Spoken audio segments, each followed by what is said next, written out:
Hi everyone! Welcome back sa channel ko. Kung bago ka lang dito, hi! My name is Ria. Welcome! In today's video, ay share ko sa inyo ang aking favorite masarap na Milo Pancakes recipe. Madali lang itong gawin at again, simple lang din ang mga sangkap. Alright, so mag-umpisa tayo sa mga sangkap.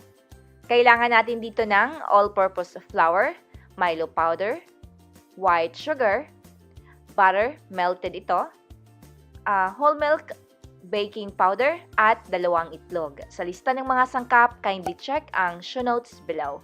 So, ang una natin gagawin, kuha tayo ng saucepan, ilagay ang whole milk. Kumbaga, iinitin lang natin ang whole milk. Siguro, I would say mga 5 to 8 minutes on low heat. Enough na mainit na yung milk, i-add natin yung Milo powder. I-dissolve natin ang Milo powder. But bear in mind na kailangan hindi super init yung Milo, okay? I mean yung whole milk.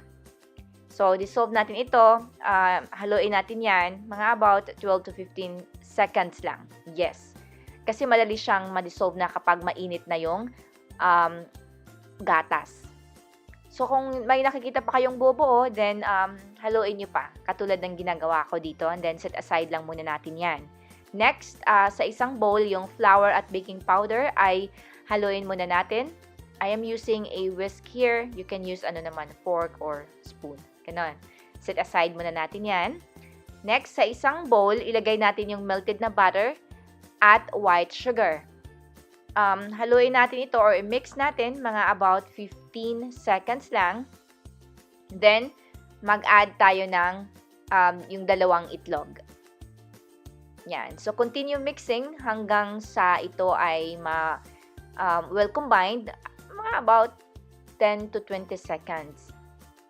Next ay yung all-purpose flour at yung baking powder na mixture. Half lang muna at half lang ng Milo mixture. So, mix na naman natin ito. Siguro, haluin natin ito. I would say mga about 20 to 30 seconds lang. And then, yung remaining na flour at yung remaining na Milo mixture. Milo and whole milk mixture.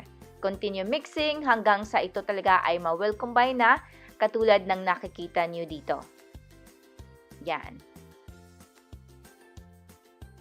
So, after ma-mix yan lahat, kuha tayo ng pan. Ang gamit ko dito ay non-stick na pan pero naglagay pa rin ako ng konting butter.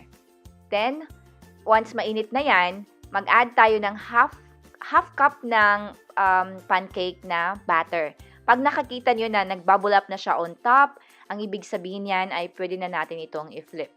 Okay? So, 3 minutes yan. 3 minutes lutuin natin yan. And then, once ma-flip na, a minute or 2 lang. Okay? And then, repeat the process hanggang sa ito ay maubos lahat ng pancakes na batter. Yan. So, sa pancakes, ako, gusto ko lang, plain lang. Pero kung gusto niyo ng syrup or maple syrup, or dito sa Amerika, mahilig sila sa butter sa pancake. So, yan. Nasa sa inyo rin naman yan. Alright guys, I totally recommend this recipe. Masarap. Thank you for watching and as always, take care.